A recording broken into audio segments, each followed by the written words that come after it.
रात ढल चुकी थी। हवा में ठंड और डर दोनों मिलकर चीख रहे थे। अज्जू, सुदेश और काशिफ उस पुराने वीरान बंगले के बाहर खड़े थे। वही बंगला जिसमें उनका दोस्त नमन गया था और अब तक वापस नहीं लौटा था। तीनों के चेहरे पीले पड़ चुके थे। अज्जू ने कांपती आवाज में कहा, शायद नमन अंदर ही है, लेकिन जो हमने देखा था वो इंसान नहीं था। सुदेश बोला, भाई चाहे कुछ भी हो जाए, हमें अपने दोस्त को बाहर निकालना ही होगा। चलो। तीनों ने फिर से अपने मोबाइल की टॉर्च जलाई और बंगले के जंग लगे दरवाजे को धक्का दिया।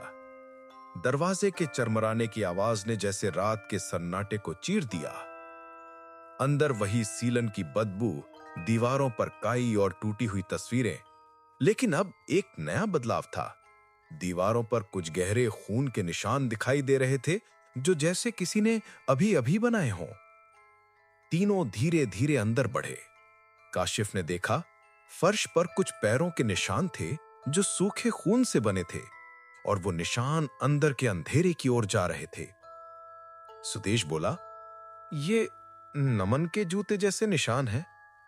अज्जू का गला सूख गया। अगर ये नमन के हैं, तो फिर वो अब तक वापस क्यों नहीं आया? हवा में किसी के रोने की आवाज आई। तीनों ने आवाज की दिशा में टॉर्च घुमाई। कुछ नहीं था, बस टूटी हुई खिड़की से आती ठंडी हवा और हिलती परछाइयां। कमरे की दीवार पर लिखा था, वो अभी यही है। सुदेश ने कांपते हाथों से दीवार को छुआ। ये तो खून से लिखा है। अचानक कमरे की छत से कुछ गिरा, एक पुराना स्कूल बैग। तीनों ने देखा, बैग पर धूल जमी थी, मगर उस पर नाम लिखा था, नमन चौहान। तीनों के दिल की धड़कनें बढ़ गईं। अज्जू ने बैग खोला। अंदर नमन का मोबाइल पड़ा था। मोबाइल की स्क्रीन टूटी हुई थी, लेकिन स्क्रीन अपने आप ऑन हुई और उस पर एक वीडियो चलने लगी। वीडियो में नमन दिखाई दे रहा था, वही कमरा, वही टूटी छत। वो कैमरे से बोल रहा था, अगर कोई ये वीडियो देख रहा है तो यहां से तुरंत भाग जाओ। ये बंगला जिंदा है, ये सांस लेता है। वीडियो अचानक रुक गई। फिर स्क्रीन पर खुद ब खुद एक नया चेहरा उभरा। बिना चेहरे वाला वही लड़का, जिसके चेहरे पर सिर्फ मांस की परत थी। उसने धीरे धीरे सिर घुमाया और जैसे कैमरे के पार देखकर बोला, अब तुम्हारी बारी है। तीनों डर से कांपते हुए पीछे हटे। अचानक बंगले का दरवाजा खुद ब खुद बंद हो गया। हवा रुक गई, सन्नाटा और गाढ़ा हो गया। फिर किसी के कराहने की आवाज आई, अज्जू, सुदेश, काशिफ।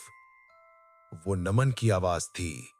तीनों दौड़कर पीछे वाले कमरे की ओर गए। कमरे में चांद की रोशनी गिर रही थी। दीवार पर नमन खड़ा था, लेकिन उसके पैर जमीन में धंसे हुए थे। उसकी आंखें पूरी सफेद थीं और चेहरा शांत मगर भयानक। उसने मुस्कुराते हुए कहा, मैंने कहा था ना, सुबह तक रुक जाऊंगा। अज्जू ने डरते हुए पूछा, नमन तो ठीक है ना? नमन बोला, हाँ, मैं अब बहुत ठीक हूं। बस तुम तीनों रह जाओ मेरे साथ, ताकि मैं अकेला न रहूं। उसने जैसे ही हाथ उठाया, दीवारों से वही बिना चेहरे वाले कई लड़के निकलने लगे, दर्जनों, सब कराहते हुए, सबकी आंखें सफेद, सबके पैर जमीन में धंसे हुए। तीनों दोस्त चिल्लाते हुए दरवाजे की तरफ भागे, मगर दरवाजा खुल ही नहीं रहा था। कमरा हिलने लगा, दीवारें जैसे सांस ले रही थीं। फर्श से हाथ निकलने लगे जो उनकी टांगे पकड़ रहे थे। अज्जू ने जोर से भगवान का नाम लिया और दरवाजे को पूरी ताकत से धक्का दिया। दरवाजा खुला और तीनों किसी तरह बाहर भागे।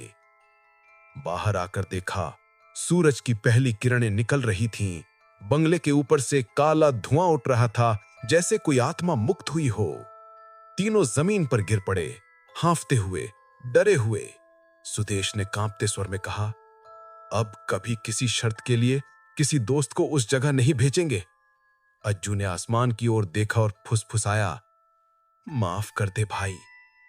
अचानक हवा में फिर वही आवाज आई, तुम्हारा भाग्य बदल जाएगा। बंगले के अंदर जाओ, तुम्हारी हर इच्छा पूरी होगी। सुबह की धूप धीरे धीरे उस पुराने बंगले पर पड़ रही थी, लेकिन धूप के बावजूद वो जगह अब भी अंधेरी लग रही थी, मानो सूरज भी उस बंगले से डरता हो। तीनों दोस्त अज्जू, सुदेश और काशिफ अब गांव के बाहर वाले पुराने शिव मंदिर में बैठे थे। चेहरों पर डर की लकीरें, आंखों में नींद नहीं। हर किसी के दिमाग में सिर्फ एक सवाल, नमन कहाँ गया? मंदिर के पुजारी बालकृष्ण बाबा ने जब उनकी कहानी सुनी तो उनके चेहरे का रंग उड़ गया। उन्होंने कांपती आवाज में कहा, बेटा, उस बंगले में तुमने जो देखा वो कोई नई बात नहीं है। अज्जू ने घबरा कर पूछा, क्या मतलब बाबा? वहां पहले भी कुछ हुआ है? बाबा बोले, वो बंगला आज से 30 साल पहले बना था। वहां एक परिवार रहता था, ठाकुर रघुवीर सिंह का। उनका एक जवान बेटा था, नमन सिंह। तीनों दोस्तों ने एक दूसरे को देखा। अज्जू बोला, नमन नाम तो हमारे दोस्त का भी है। बाबा ने कहा, हाँ, और शायद उसी वजह से बंगले ने उसे अपना लिया। बाबा ने आगे बताया, ठाकुर रघुवीर सिंह के बेटे नमन की मौत बड़ी रहस्यमयी थी। कहा जाता है कि उसने अपने दोस्तों के साथ एक खेल खेला था कि कौन रात भर भूत बंगले में रुकेगा। वो अंदर गया पर सुबह नहीं लौटा। जब लोग उसे खोजने गए तो उसका शरीर दीवार में धंसा मिला। चेहरा नहीं था, सिर्फ मांस की परत। सन्नाटा छा गया। काशिफ की रूह कांप गई। यानी जिसको हमने देखा वो उसी नमन की आत्मा थी। बाबा ने सिर हिलाया, और अब उसने तुम्हारे दोस्त नमन की आत्मा को अपने साथ बांध लिया है। बंगले को अपनी आत्मा चाहिए, हर 30 साल में एक नमन। तीनों ने ठान लिया कि वो अपने दोस्त को छोड़ेंगे नहीं। बाबा ने उन्हें एक तावीज और गीता दी और कहा, रात को 12 बजे जाओ उस कमरे में जहां तुमने उसे आखिरी बार देखा था। अगर वो अब भी वहां है तो सिर्फ सच्ची दोस्ती ही उसे छुड़ा सकती है। रात फिर से उतर आई। तीनों दोस्त वापस उसी भूत बंगले में पहुंचे। हवा ठंडी थी, पेड़ झूम रहे थे और दीवारें जैसे उन्हें पहचान रही थीं। जैसे ही वो अंदर घुसे, दरवाजा खुद ब खुद बंद हो गया। कमरे में अंधेरा और सड़न थी। फिर वही जानी पहचानी आवाज गूंजी, मैंने कहा था ना, सुबह तक रुक जाऊंगा। बीच वाले कमरे में नमन खड़ा था। उसकी आंखें अब पूरी काली थीं, चेहरा आधा इंसान आधा सड़ा हुआ मांस। उसने मुस्कुराते हुए कहा, तुम फिर आ गए? अब सब रुक जाओ यहां मेरे साथ, हमेशा के लिए। सुदेश चिल्लाया, हम तुझे लेने आए हैं नमन, तू हमारा दोस्त है, हम तुझे अकेला नहीं छोड़ेंगे। नमन की आंखों में कुछ पल के लिए इंसानियत चमकी, लेकिन फिर उसके चेहरे पर दरारें उभर आईं और उसने गूंज की आवाज में कहा, दोस्ती? क्या उन्होंने भी ऐसा ही कहा था जब मुझे दीवार में छोड़ गए थे? दीवारों से वही पुराने बिना चेहरे वाले लड़के निकलने लगे। चारों तरफ कराहने की आवाज, चीखें और झिलमिलाती रोशनी। अज्जू ने कांपते हाथों से बाबा की दी हुई गीता खोली और जोर से पढ़ने लगा, ओम नमो भगवते वासुदेवाय। कमरा हिलने लगा।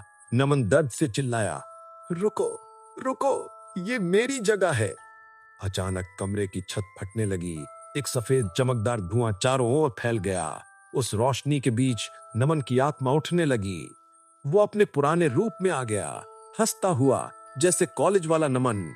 उसने मुस्कुराकर कहा, धन्यवाद दोस्तों, तुम सच्चे दोस्त हो, अब मैं आजाद हूं। उसके बाद उसकी देह हवा में घुल गई। कमरा शांत हो गया। बंगले की दीवारें स्थिर हो गईं। तीनों ने देखा, सालों पुरानी टूटी दीवारें अब नहीं लग रही थीं और हवा में अब बदबू नहीं, बस हल्की खुशबू थी। तीनों दोस्त मंदिर लौटे। बाबा ने कहा, बंगले की आत्मा अब मुक्त हो चुकी है, अब वहां कोई नहीं मरेगा। अज्जू ने आसमान की तरफ देखा और बोला, नमन, अब तू हमेशा हमारे साथ रहेगा। हवा में हल्की सी फुसफुसाहट गूंजी, हमेशा।